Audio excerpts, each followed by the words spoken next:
what the Modi government has done in the last decade. A war of track records, if you will. But the one thought that resonated in both houses of parliament and will continue to do so tomorrow as well in the Rajya Sabha was that the Congress echoing that Samvidhan khatre mein hai. But is it really the case? Before we get into that, let me take you through what transpired in the Rajya Sabha, the upper house today, which is still debating the constitution even as we speak. Nirmala Sitharaman attacked the Congress over its alleged role in altering the constitution for the benefit of the Gandhi family. In response, Mallikarjun Kharge countered by accusing the BJP of being driven by hatred and attempting to undermine the Gandhi family and the Congress's legacy. Finance Minister then sharpened her attack. She slammed the emergency that was imposed by Indira Gandhi, as was done by several other union ministers and the Prime Minister in the Lok Sabha last week, calling it a blatant abuse of the constitution. While Mallikarjun Kharge then defended the Nehru-Gandhi family and the Grand Old Party, he countered it by saying that the legacy of Jawaharlal Nehru, of Indira Gandhi and of Rajiv Gandhi was being unfairly tarnished by the BJP, specifically Nirmala Sitharaman in the upper house. The Finance Minister then accused Indira Gandhi of using the 42nd Amendment during the emergency to amend the constitution for the personal benefit of consolidating her own power. Kharge not only rejected that claim, but even asked them what has Prime Minister Modi done to strengthen the constitution in the last 10 years. Sitharaman then criticized Indira Gandhi for amending the preamble of the constitution during emergency. She argued that this change was part of a broader political agenda to legitimize authoritarian rule, especially after Indira Gandhi jailed opposition leaders, suspended civil liberties. On the other hand, Mallikarjun Kharge called the BJP's attacks on them unfair. He pointed out that the Gandhi family's role in India's independence in shaping the nation's democratic framework was being unjustly maligned by BJP, a party whose ideologue, the RSS, has often been against the constitution. Nirmala Sitharaman accused the Congress of using the Garibi Hatao slogan as a mere political slogan without actually delivering on it. She suggested that despite decades of rule, the Congress party had failed to address poverty effectively. Kharge countered by criticizing that Modi government was promoting inequality and failing to tackle the real issues, specifically of economic disparity. Remember, Rahul Gandhi, the leader of opposition in the Lok Sabha, had said something similar last week, where he said the rich were getting richer and the poor were getting poorer. Now, the Congress has been accusing the centre of wanting to change the constitution. We've heard it all during the run-up to the Lok Sabha elections, then in the consecutive state elections that we saw, and even in Parliament now. But is amending the constitution an unimaginable thought? No, it's not. In fact, India's constitution has been amended over 100 times since independence. Some of those amendments strengthened our democracy. Some others are a reminder of our dark history. The first amendment came 1 year after the constitution came into being in 1951. It allowed restriction on free speech in the name of public morality and national security. That's something that all BJP leaders have been highlighting in the parliament during this debate. The 42nd Amendment of 1976, it was enacted during Indira Gandhi's emergency. This amendment made constitution living by adding terms like socialist and secular in the preamble. Then in 78 came the 44th Amendment. It limited the powers that were given during emergency. It reinforced safeguards for fundamental rights. It reduced the right to property from a fundamental right to a constitutional right as well. Then in 1985 came the 52nd Amendment. It was introduced, the 10th schedule, to disqualify MPs and legislators for defection. That defection law is still in place and is used as we see parties en masse leaving, going towards another party that is in power. 1988 came in the amendment which lowered the voting age from 21 to 18. It expanded the electorate. It gave the franchise to millions of young voters. The 73rd and 74th Amendments came into being in 1992. It mandated the creation of panchayats and municipalities in all states, which means that local level decision making was strengthened, that democracy at the local level was also strengthened. 103rd Amendment came into being in 2019. It introduced reservations in education and government jobs based on economic criteria. A family income cap of 8 lakh rupees per annum was the cap based on which you would be eligible for reservation in government jobs and government educational institutions. In 2002, the 86th Amendment came into being. It made right to education a fundamental right for children aged 6 to 14. It led to the enactment of the Right to Education Act as well. In 2016, we had the 101st Amendment. It introduced GST, something that the Finance Minister spoke of today. It consolidated various taxes under one national tax regime, something that many states had opposed, which the Congress pointed out, to which Nirmala Sitharaman said, yes, many BJP-ruled states were against it, but so were opposition-ruled states, and now they've all come together to try and make this system work. So as we see that constitution debate take place in the upper house now, and day 2 is going to be tomorrow, what we want to ask is this Samvidhan in danger call that the Congress often reiterates, is that call even valid?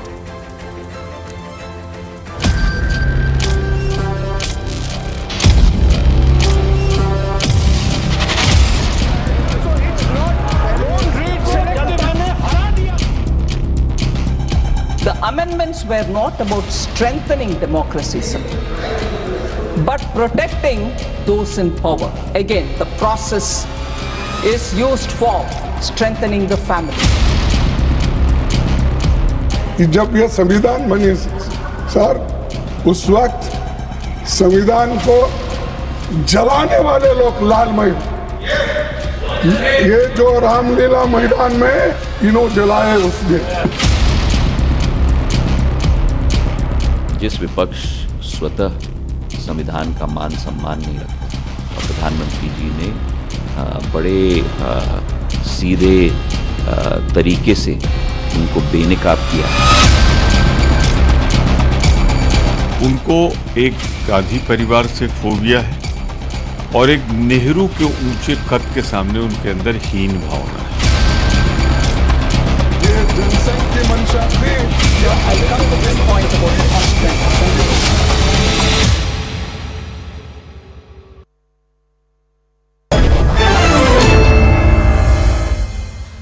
Let's open this up. Anila Singh, spokesperson of the BJP, is with us. Sujata Paul, spokesperson of the Congress, and senior journalist R. Rajgopalan. Sujata Paul, let me begin by asking you. Even today, we had Mallikarjun Kharge, the leader of opposition, say that the constitution is in danger. This is a narrative that the Congress has spoken of both inside and outside Parliament in the run-up to elections as well. Why is it that the Congress believes so? The Congress not only believes in this, but various leaders of the BJP have proved it when they went around telling the citizens of India that if Mr. Modi got 400 seats, the constitution would be changed. And that is on record. All of you have shown those visuals many times, but I will not go into that. The most important thing is, if you look at the history of the RSS and BJP, Mr. Veer Savarkar had said that for a Hindu nation, it should be the Manusmriti, which should be in place because it is the most revered, scripture for them after the Vedas. Then Mr. Golwalkar, in his bunch of thoughts, has clearly written that the Constitution of India was borrowed from all over the world, and therefore it had nothing good about it. And this is categorically said in the bunch of thoughts. Now, when we talk about what the BJP has been saying today, look at what they said, that the preamble was changed and the words secular and socialist were included there. So, do they mean to say that they do not want a secular country? Are they trying to say that they are against socialism? Thirdly, when you talk about the First Amendment, look at the lies that were propagated. The fact is that the First Amendment was basically brought in for 3 reasons mainly. Because there was a huge communal propaganda after partition in the country. So to restrict that, to make sure that people did not use freedom of expression and destroy public order, destroy our relations with other countries, this was brought in. The Abolition Act, the Zamindari Abolition Act, it was struck down by the courts of the country, and to protect that particular act, this amendment was brought in. So the BJP clearly wants the Zamindari system to have existed. And thirdly, reservation, to protect reservation for the SCs, STs, OBCs. This is the reason why this First Amendment Act was brought in. So is the BJP against all this? They need to answer instead of propagating falsehoods about what the First Amendment Act was for. And lastly, Mr. Basavaraj Bommai is who I'm going to quote, and what he said during the run-up to the Lok Sabha 2024 election was that Baba Saheb Ambedkar had given amendment provision to the constitution to keep it dynamic and living. So are they against it? When they do it, all is well. But the list that you've given, whether it is right to education or all the other reasons, I'm not going to repeat it. for the sake of repeating it. But the fact is that these amendments were brought in to make India a safe place for its citizens. When you talk about the 44th Amendment, Indira Gandhi ji, like I said right at the start, Yes. Like I said right at the start, that there were amendments that have been made over 100 times in the last 7 decades. So whether the constitution is being changed or not being changed, and whether it can be changed or no, is not up for debate at all. But if you're talking about certain amendments that were meant to strengthen the democracy, there were also certain amendments that were meant not to. And there was and the First Amendment also did go to talk of that. It added reasonable before restrictions, included public order, friendly relations with foreign states, security of state, and incitement as an offence as new restrictions. It curtailed freedom of speech. There is no doubt over that. But Anila Singh, the BJP is just trying to make a big deal out of what happened decades ago, because the BJP is obsessed with the Nehru-Gandhi families, the allegation that the Congress makes, and the BJP is living in the past. My Ram Ram to all, and we are not at all obsessed by this particular family, but we know it very well, this particular family who thinks that it is their birthright to rule this nation, to rule the Congress party, and through the Congress party they want to rule the India, because they think that our country is not a nation, so for them nation doesn't matter at all. But I am so thankful to Ms. Sujata Paul, because she brought the issue of First Amendment, and she said First Amendment was brought so that the public order can be maintained. Madam, Majru Sultanpuri was jailed because of this amendment, and his crime was he called Chacha Nehru that he is Hitler ka chela. Majru Sultanpuri called Nehru that he is Hitler ka chela, so he was put behind the bar. What type of public order is this? That everybody is going to do chamchagiri of this particular family? Who they think of themselves? And number two, we know it very well. Time and again, more than 100 amendments were brought by this particular political family via Congress party whenever they were in power. I have to ask one thing here. Those who crushed the spirit and the soul of the Constitution, those who changed the preamble, now they are asking us that what do we understand by Constitution? They are telling us that Samvidhan khatre mein hai, Constitution is in danger today, there is a declared emergency in the country. So what was that what Rajiv Gandhi did with the woman? And she simply wanted a petty amount of money for her children, for herself. He changed the verdict of the Supreme Court. What about the Indira Gandhi, who brought emergency and she crossed all the limits? What public order was that? And what about Miss Sonia Gandhi when she was de facto, Prime Minister, and accidental Prime Minister was Mr. Manmohan Singh? During that time, more than 13,000 activists were put behind the jail, and in one day 8,500 of activists, when Mr. Chidambaram, he was Home Minister, they were put behind the bars. What type of liberty is this? I can quote n number of examples. And just one more thing I want to quote here. Time and again, this political party or this falling apart India Alliance, they created a false narrative. That the leaders of the Bharatiya Janata Party, just before the election, they have said that if they come 400 ka par, we are going to change the constitution and reservation will be finished. They misquoted. No, Anila Singh, some leaders did go on record to say that the constitution will be changed. In fact, the BJP had to come up and reprimand those leaders as well. One example when they have said that reservation will be struck down. If we come in power with 400 plus. Not a single leader has said that reservation will be cancelled. Yes, but the constitution will be changed was a statement that was made by many BJP leaders. But Sujata Paul, quick rebuttal before I get in R. Rajgopalan as well. This narrative that the constitution will be changed, in the run-up to the elections, it was all about, if the BJP or the NDA has 400 par, then they'll change the narrative, then they'll change the constitution, they'll take away rights. But that never happened. So then does that narrative still stand, or is it merely a bogey that the Congress and the opposition bloc has latched onto? No, the way the Bharatiya Janata Party has reacted to the mandate which got reduced Why? Because people of this country are out there standing up to protect their constitution. Otherwise, they thought that they would go charge of par, and they thought that Mr. Modi would talk about bears and Mangal Sutra and they would get charge of par. Exactly my point. So Sujata Paul is saying that the people stood up and resonated with what the opposition was saying to save the constitution. Then why do we still say that the BJP is out to destroy the constitution? I was talking about that only, Poonam, that the way the Bharatiya Janata Party is now defending itself, it's so defensive, and attack is the best form of defense, and that is why the Prime Minister is going around saying that we respect the Constitution. Why is it that their leaders from Jyoti Mirda to so many others kept saying that the Constitution would be changed if Mr. Modi got 400 seats?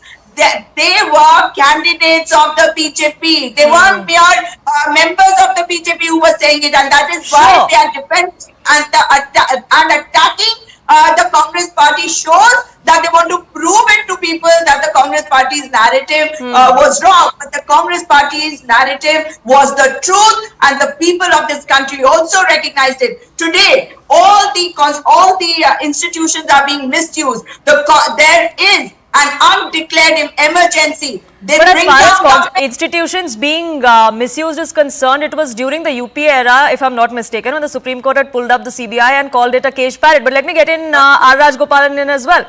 The Congress is keeping its attack on the BJP, Mr. Rajgopalan, not just for what the BJP has said or done, but also what the RSS has said and done during the freedom struggle, during the inception of the constitution. That's something that seems to give ammunition to the Congress party, that the RSS, the ideologue of the BJP, never wanted this kind of modern constitution. They wanted it to be on the lines of Manusmriti. Manusmriti was only an invention of DMK kind of regional parties. That is why Rahul Gandhi is famous for picking each policies from each political party and speak in the Lok Sabha. Rahul Gandhi did not focus on Manusmriti properly.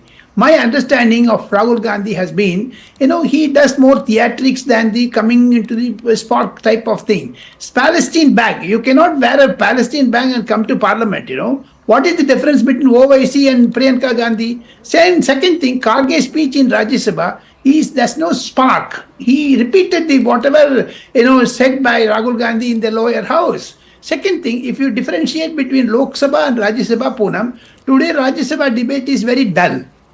Did not have any spark. Second, Abhishek Manu Singhi just now spoke and he did not give an insight thought about the Congress. And how does RSS or BJP come into the being of Constitution Day? Because RSS, what does RSS do? Except, Rahul Gandhi saying we are welcome. But Congress invited its own trouble. It is Rahul Gandhi who wrote a letter to Speaker of Lok Sabha to have a 2-day session. The government accepted it. Now, government turned the table against Congress. See the point, many MPs were all, interested in knowing about the exact what Congress stood for. But neither Rahul Gandhi nor Madam Priyanka Gandhi or even for that matter Mallikarjun Kharge could not explain what they stood for. Second, what is the stand of National Advisory Council? What is the stand of Shah Banu case? These are all certain things. During NAC, National Advisory Council, Poonam, I know, I have been reporting for, the Congress for more than 30-40 years. I could say it is Madam Sonia Gandhi who wrote to Dr. Manmohan Singh about how the 2005 budget should be. She made lots of, comments on the left liberal situation. How can she write a letter to, it's an unconstitutional body. National Advisory Council. Sujata Paul, let him finish. I'll come to you for a rebuttal. He'll say whatever he feels like. Let him finish. You can come back for your rebuttal. Produce evidence. Tell him to produce evidence. Allegations, Sujata Paul, allegations are made from all sides without producing proof, and all parliamentarians, all politicians do it. National Advisory Council. Sure. Now, as far as the Nehru letters are concerned, Mr. Rajgopalan, those are still in the realm of debate. What happened to those letters? It's also a question that's being asked why it's come up now. But sticking about what's happening in Parliament, and the question that I was really asking, I want to get in the BJP in on that as well. The Constitution. Yes. Yes. Go ahead. She preferred, my flow was disturbed by this Congress spokesperson because go ahead, Mr. Rajgopal. They do in studio also. My point is, Mallikarjun Kharge's speech was irrelevant today. He did not. Okay, let's prepare well. not speak over each other, please. I'll give everyone their time. Mr. Rajgopalan, please go ahead. The Congress should have done more express way in Rajya Sabha because it's a house of elders. I expected Congress to do more, in a very methodical manner, why the constitution was amended, etc. And Congress is yet to speak about the Shah Banu case, National Advisory Council, and etc. Because Narendra Modi's speech was more, of political nature. Congress should have also taken it like that. My understanding of the debate is Congress invited trouble and BJP turned the table against Congress, made it as a constitution versus one parivar. But the Congress doesn't believe that it's cornered at all, that the tables have been turned. Sujata Paul. They are in Wonderland. But Mr. Rajgopalan, the India bloc as a whole does believe that they are cornering the government on multiple issues. They've raised different issues that needed to be discussed in this session, which haven't been. Be it the Sambal issue, be it inflation. All of those issues had to be discussed, but it weren't because there was complete pandemonium until we reached a point where the constitution debate started last week on Friday. I replied to that because more theatrics were done outside the parliament. Inside the parliament, the Congress was walking out.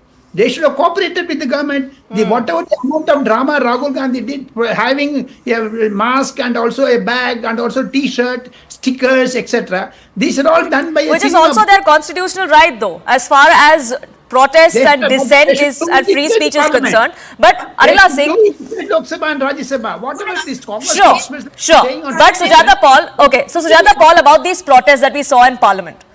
Yes, it is. Yes, it is everybody's right to peacefully protest and give in writing or give in public domain what their dissent is. But multiple appeals were made by the Lok Sabha Speaker, by the Rajya Sabha Chair about maintaining decorum in the Parliament, about not wasting time, resources, money of the taxpayer, because of which the Parliament barely saw any business happen. And those appeals went unheard. There was sloganeering that was inside, there were protests that were happening outside. Is that not insult to constitution as well? No, Poonam, this is not just our right, it is also the government's responsibility to make sure that the trust deficit is, is worked upon. And when we are saying that there should be debates on certain issues, why is the government not allowing it? Why is the government on the back foot on those issues? And I just heard your senior journalist say that the opposition should be cooperating with the government. The government is all powerful. Doesn't Mr. Rajgopal know this? And if it is all powerful, it should be able to make sure that that every party is on board with them when it comes to discussions. And if you remember, the constitution debate has happened only because Rahul Gandhi ji said that of course we want it and you agree to it and we will make sure that we are doing it. And that's how it happened in Lok Sabha. Did it not or did it? But the constitution debate, Sujata Paul, was agreed upon a week before it actually happened. And the week that followed, even then there was no business that happened. So just because the government agreed on a demand that came in from the opposition did not cooperate. The protests continued outside. There was din and sloganeering inside both houses of parliament in that week leading up to the Friday debate. Yes, Poonam. So these are issues. So then when the Congress and the leader of opposition says that we want the house to function, well, you're not walking the talk because the house is not functioning. No, we want the issues to be spoken about. We want issues to be discussed. But the issue can only be discussed if there is no sloganeering. Issues can be discussed if there is a civil debate and discussion, a healthy one. No, but if you are going to write to the speaker and say that we want a discussion on the Sambal issue and the speaker doesn't agree to it, what are you going to do? If you are not going to agree to the issue of Adani being debated in parliament, what do? He's very close to the Prime Minister and this conflict of interest. Sure, so which the BJP simply asked you that if the Adani issue was to be discussed, then would you discuss the alleged link between Sonia Gandhi and Soros as well? It has to be, but that was not what was conveyed by the opposition or the Congress party on the floor of the House. But Anila Singh, I'm running out of time. Anila Singh, as far as the Constitution is concerned, insulting or respecting the Constitution has to be a two-way street. Unfortunately, that's not what we've seen in Parliament all of these 3 weeks in this winter session.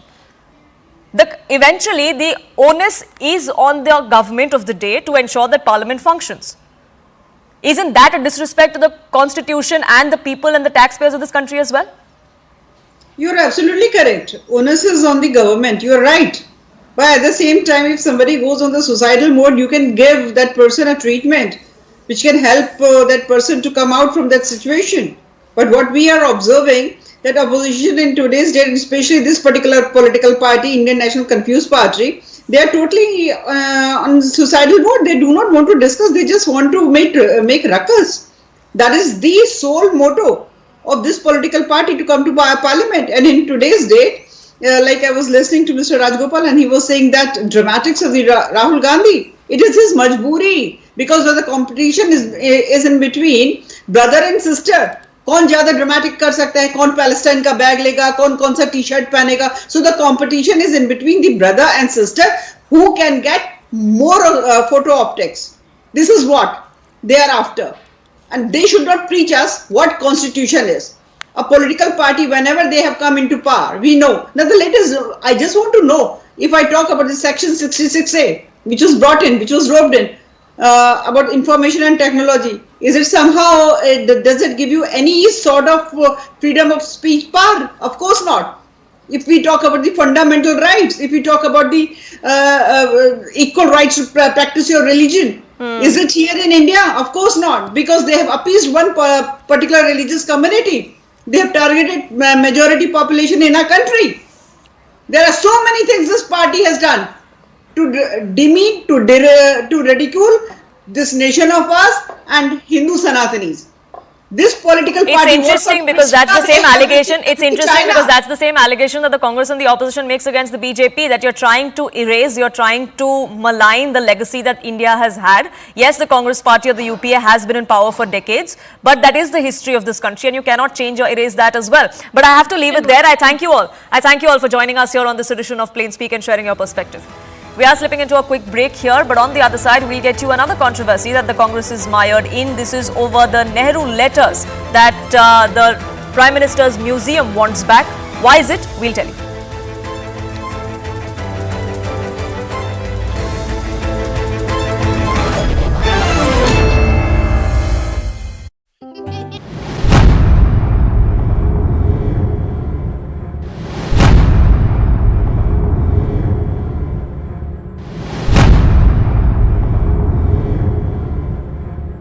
A plane up there. All right, you see that? That's an airline, commercial airline. There you go, another one there. Now, that is not a commercial airliner. It's hovering, it's sitting right there. All right, and then you got more, a lot more. You got another one over here, just hovering around, just hanging out. Airlines don't just hang out, and those aren't helicopters. You got several over here now that are flying around. Two there are flying, one's hovering.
Right? You see that?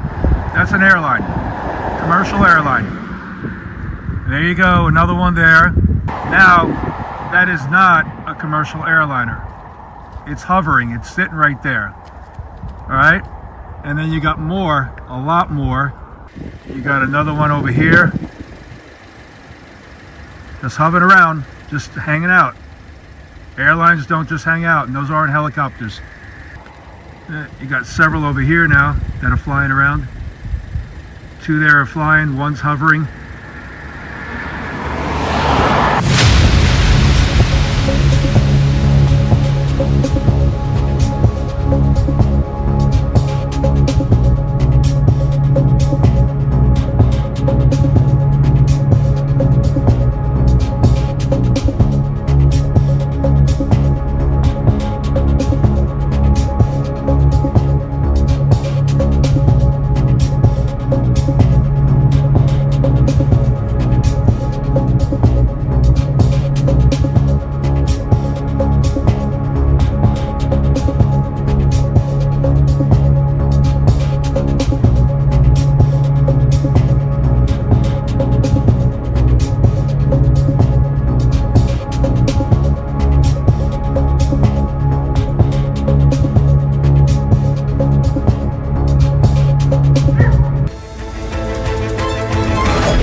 Staying with us, the Congress finds itself mired in another controversy. The Prime Minister's Museum and Library has appealed to the leader of opposition Rahul Gandhi to return the collection of historical letters belonging to former Prime Minister Jawaharlal Nehru. These letters were removed from public access in 2008 at the request of Sonia Gandhi, then chairperson of the UPA, and have since been stored privately. This letter to Rahul Gandhi follows an earlier correspondence to Sonia Gandhi in September this year, in which she was requested to return those letters or at least digitize them. Now, this comes months after the memorial's annual general meeting was held, and it was known that these letters were not with the museum anymore. A 1988 letter allegedly states that access to these papers requires Sonia Gandhi's explicit permission, which is why these letters have now been written to both of them. The missing letters were addressed to the likes of Edwina Mountbatten, the wife of Lord Mountbatten, Jayaprakash Narayan, and Babu Jagjeevan Ram, among others. The Prime Minister's Museum and Library has officially requested the return of those letters that were written by Jawaharlal Nehru and were sent to Congress leader Sonia Gandhi in 2008. This claim asserts that 51 cartons containing these letters were taken from the Nehru Memorial Museum, which was the Nehru Memorial Museum back then. Now it's the Prime Minister's Museum and Library. It was done by Sonia Gandhi. It is stated that a member of the Nehru Memorial Museum and Library or any associated organization wrote to Sonia Gandhi in September requesting the return of these letters or at least have access to them. However, no response was received, which is why now a letter has been written to Rahul Gandhi. A member of PMML, Rizwan Qadri, has reached out to Rahul Gandhi asking him to retrieve these original letters from Sonia Gandhi or at least provide photocopies or digital copies. Like I said, there was a similar request made to Sonia Gandhi in September. These letters are described as being of immense historical importance, emphasizing that they are not merely personal documents but vital sources for understanding India's post-independence political and social history. The plea is directed at the leader of opposition, hoping that Rahul Gandhi will ensure the letters are made available to historians and researchers alike. Now, the Nehru papers were the first set of private papers collection that was obtained by the PMML, and the transfer was facilitated by the Jawaharlal Nehru Memorial Fund on behalf of his legal heir, Indira Gandhi. She remained the owner of these documents until her demise in 1984. As per her mandate, the papers were intended for safekeeping rather than an outright gift, so they couldn't be opened to scholars without her permission. Then, in 2008, the Nehru papers, after 1946 specifically, were also handed to the library by Sonia Gandhi, who again reiterated that these papers were intended for safe custody only and were eventually then taken out, is the claim that's made. Now, that has triggered a political face-off between the BJP and the Congress. जब ये निर्णय लिया गया था कि 2010 में digitisation होगा इन सारे डॉक्यूमेंट्स का, तो आनन फानन में डिजिटाइजेशन से ठीक पहले सोनिया गांधी जी 51 कार्टन्स चिट्ठी नेहरू जी का लेके चली गई। आखिर क्यों? इन चिट्ठियों में ऐसा क्या था कि गांधी परिवार चाहता था कि देश इन्हें ना जाने? ये सेंसरशिप, जब कॉन्स्टिट्यूशन पे डिबेट चल रहा है तो ये सेंसरशिप का भाव जो गांधी परिवार में था, ये आखिर क्यों था? Every day they will come out with some kind of new thing. There was Jar Soros, then now today it is some letters, yesterday is like some other issue. So this is a pattern for diversion from the real issue. We won't be getting diverted. We all know that the RSS as well as Godse wants Nehru to be defamed. We won't allow it. For 90 years they had been trying it. India has never believed their words. Time for a quick break on this edition, but on the other side, we'll get you investigation details of the suicide case of Atul Subhash. His wife and in-laws have been arrested. There's an emotional appeal that has been made by his father to the Prime Minister as well. We'll get you those details.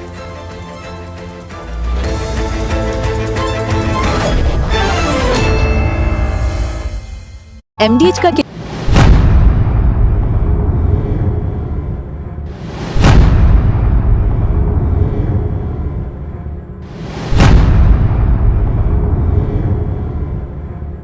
a plane up there, right? You see that?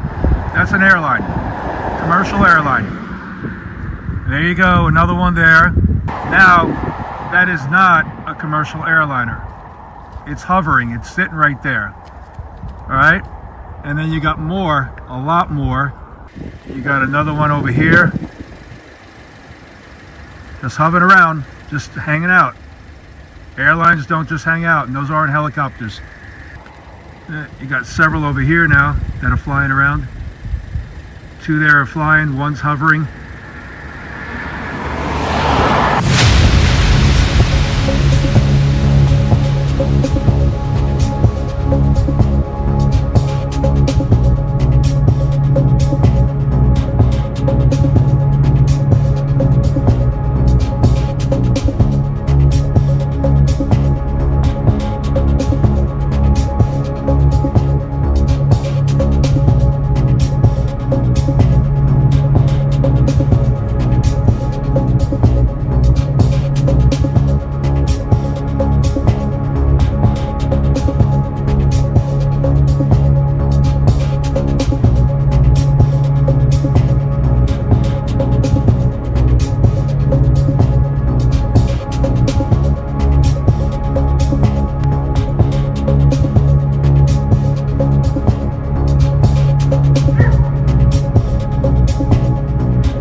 a plane up there, right? You see that?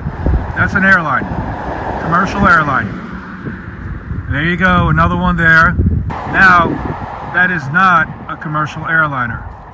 It's hovering, it's sitting right there, all right? And then you got more, a lot more. You got another one over here. Just hovering around, just hanging out. Airlines don't just hang out, and those aren't helicopters. You got several over here now that are flying around. 2 there are flying, one's hovering.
Thank you for staying with us. Atul Subhash, the Bangalore-based techie who died by suicide last week, continues to spark debate.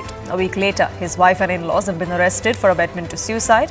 His estranged wife, Nikita Singhania, was arrested from Gurugram. Allegedly, she was trying to evade the law, trying to evade arrest by not using any social media. But it was one phone call that she made to a relative of hers. That's where they got the location from and was finally held. Her mother and her brother were arrested from Prayagraj. In a 24-page suicide note, remember, Atul Subhash had accused his wife and her family of filing false cases against him and blamed them for what he claimed was persistent torture. But even as the investigation progresses, now a new legal hurdle awaits the victim's family: custody of his young son who seems to be missing. Atul's father has appealed to the Prime Minister, to Uttar Pradesh Chief Minister Yogi Adityanath, to Bihar Chief Minister Nitish Kumar, among other leaders, to ensure that his grandson is returned to him, and this custody battle now seems to be playing out. There's another relative of Nikita Singhania, the wife who is in the wind, who's also approached the court seeking anticipatory relief. So while we see this suicide and the custody war play out, the question we want to ask is, did the system betray Atul Subhash and men like him? And what's the solution for this?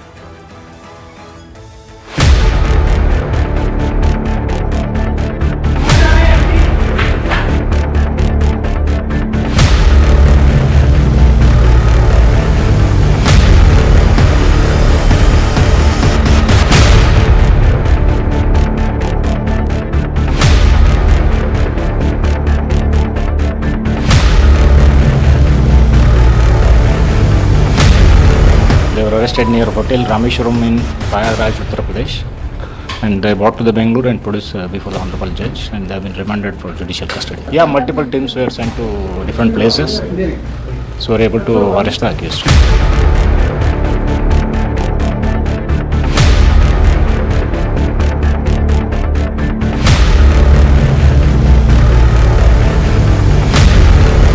पोते को कहाँ रखे हुए है कि मार दी है कि जिंदा है, वो भी हम नहीं देख पा रहे हैं। हमारे प्रधानमंत्री हैं मोदी जी, हमको गुहार उनसे यही है कि मेरा पोता हमको मिले, और कोई गुहार नहीं है।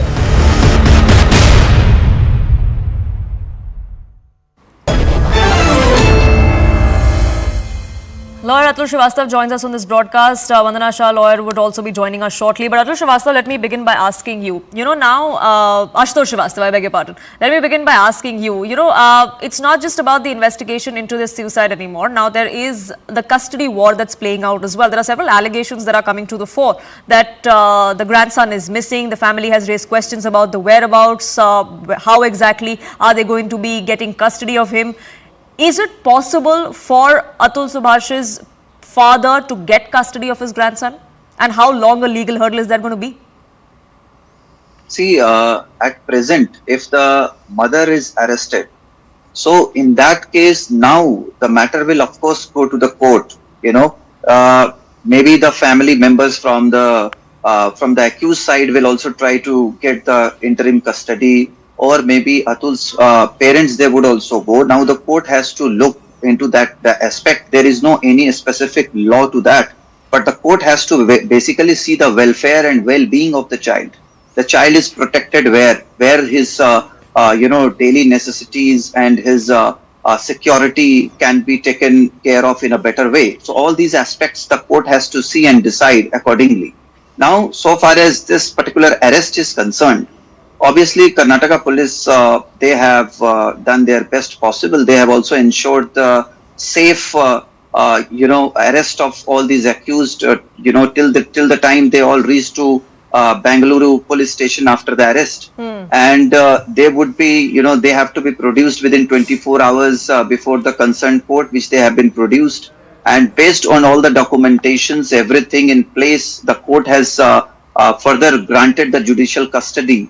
And I think the investigation will go on, as there is clear mentioning about the abetment of suicide in the suicide note written by the deceased. So based on that, the court will see as to how the investigation is into progress. Accordingly, the police will examine the concerned witnesses, if any, and accordingly they will file the charge sheet in future. And based on that, I think the court will decide as to what could be the legality or the chances of their bail, because the anticipatory bail, what they filed in Allahabad High Court earlier, has become infructuous after the arrest. And I think one uncle, the accused number 4 or 5, is still absconding. So, I think the police will further do the investigation and try to even take the custody of the other accused if he fails to get any sort of relief from the court. I think his anticipatory bail is pending before the Karnataka That uncle that you court at present. mentioned, the anticipatory bail is pending as far as the one who is still in the wind is concerned. But he, in fact, has now gone on to the Allahabad High Court, going on to say, if the suicide note is to be believed, God knows who else will be in the dock and God knows who else will be targeted. See, he would have gone maybe for the transit bail, because if he is in that particular place where he is supposed to be arrested, if he is going for transit bail, now Allahabad High Court will see what is the merit of the case, what are the allegations, specific allegations against this particular accused, whether his name is appearing there and he has also instigated this deceased to take such a drastic step. And if these things are found, it would be difficult for him to get any relief, but that will all depend on the court and the documents being produced by the prosecution during the argument. So both the sides will argue and they will see what is the merit of the case and how it has to be decided, whether he deserves to be granted any relief during his transit from Allahabad or maybe wherever he is to Bangalore police station where he is supposed to be taken, and then he would be produced finally before the concerned magistrate court, and that court will further decide as to how his judicial custody should be increased, not to be increased, or what is to be done. But when we speak of laws that are prejudicial to a certain gender, that may be lopsided, that's a debate that this particular case has triggered as well. As far as custody goes, do you think that's a case there as well, that the argument for the law being biased towards one particular gender would be made? Yes, this is, I think, a very pertinent question what you have asked, because see, I feel that father and mother both should have equal rights so far as the children are concerned. So what happens in this legal battle, that whoever takes the child away from the matrimonial place, the other party is at stake to go and fight, the custody battle for years and years. I think the courts must understand this and they should pass an immediate visitation rights order at least, which here, we have seen it also takes, 6 months, 1 year, 2 years down the line for such certain orders. If those orders are passed, at least one of the parent who is not having the custody of the child can at least have the visitation rights, can see the child, can spend time with the child. And that is very, very important and crucial. Even after when Apex Court and many of the high courts have passed certain orders that none of the parents should be deprived of having the visitation to the children, to their own children. And this is very, very important. And what is happening, that such cases are being filed, and on pretext of such cases, in most of the cases, the father is being deprived to meet his child, and then such kind of proposal that you pay this much, then I will withdraw all the cases, then I will allow you to meet the child. So all these things are happening. I'm not saying in all the cases, but yes, majority of the cases which even the High Court and recently the Apex Court has also observed and said that there have been abuse of process of law in many of such cases. So I think it is a lesson to everyone. But this case is a peculiar one, and there are lessons to be taken from this as well. Vandana Shah joins us on this broadcast as well. And Vandana Shah, we were discussing laws that may be lopsided, that may be prejudicial towards one particular gender. Section 498, many believe, is one of them. As far as custody is concerned, because that's where the battle now stands. There is a child that is involved in this, whose whereabouts are currently unknown. Atul Subhash's father has now appealed to courts, appealed to political parties as well, to give him the custody of his grandson. Is that possible?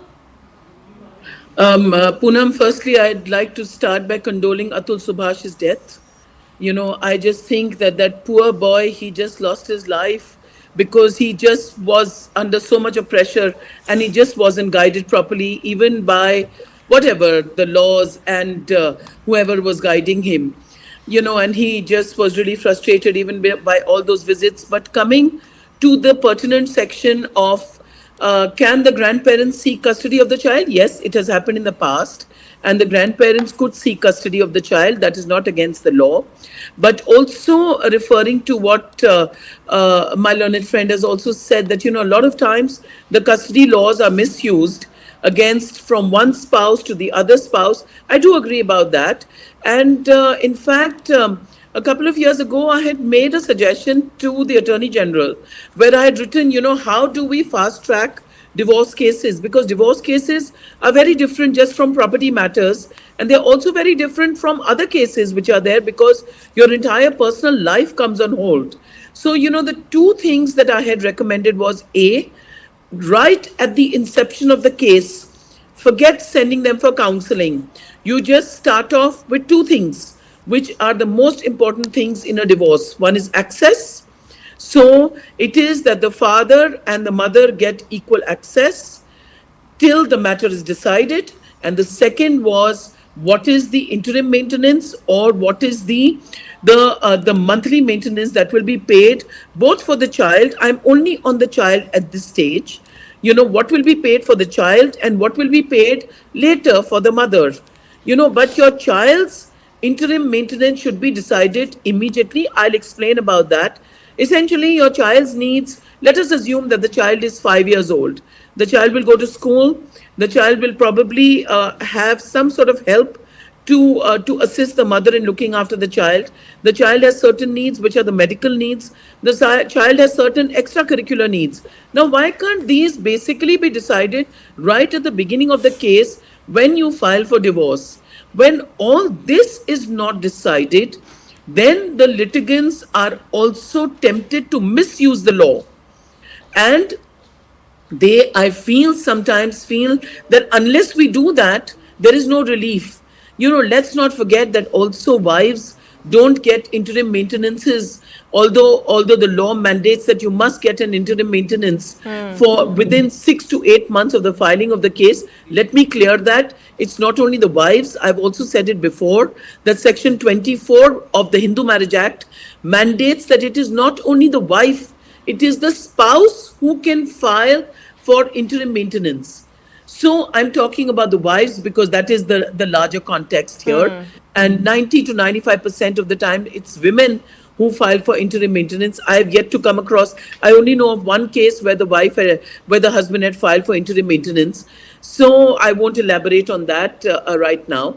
So I just feel that, you know, if they would decide these two things right at the inception, and of course they can be altered or amended as the time goes by, like we say, even the Supreme Court allows changes in your... And the Supreme Court in this particular case, and not, I mean this case, but as far as Section 498 goes, they have come out and cautioned against the misuse of such a law while hearing another case. But are we ready, Vandana Shah, for that kind of change in the law? Have we reached a stage where there is a certain amount of gender parity where the law can be decided? Because when this law was made in a certain way, it was done so because the society was lopsided in a way, right? So there was a level playing field that was required, which is why I ask. So then, have we reached that level playing field where we can alter that law again? I had also said, a couple of days on your esteemed channel, I'd quoted figures where I said about 13,000 dowry deaths in the country, dowry cases registered in the country. 6,500 of them actually commit suicide. So you're talking about 50% of the women who have lodged the cases for dowry who are actually really suffering in these cases. So let's not make any mistake that the gender laws are completely skewed. That's not true. But what is happening is that there is no real guidance. Like if I was in Atul Subhash's case, I would have said that, there is a method where you don't have to continue going to court over there. You could have given a power of attorney for someone else to appear on your behalf. You could have sought arbitration, that's for free. Mediation, that is again for free. These are all procedures that are available in court. You could have also sought, you could have also, I've said it time and again, you could have written to the Prime Minister's office like they're doing now. You could have written to the Prime Minister's office and complained about your various issues. Like he said that he alleged that the judiciary is not giving him fair justice. He could have even taken that methodology. So I also feel that education before you file for divorce, and I don't mean Google education, I definitely mean education which comes from good lawyers. And I also tell a lot of people who come to me, I say, please do go to court. There is free legal aid. If you don't want to avail of the free legal aid, no problem. At least get a general method of what goes on when you file for divorce in any matter. Whether the time for that altering of the law has come or not, but the time definitely is here for that discussion to begin. Well, we can hope that it leads in the right direction. And in this particular case, we do hope the well-being of a young child that's at stake, that's being held paramount as well. I'm completely out of time. I thank you both for joining us here on this edition of Plain Speak. It's a wrap from my side. Right Stand coming up next with Anand Nasan. Greenlam Laminates presents CNN News 18 Primetime Studio.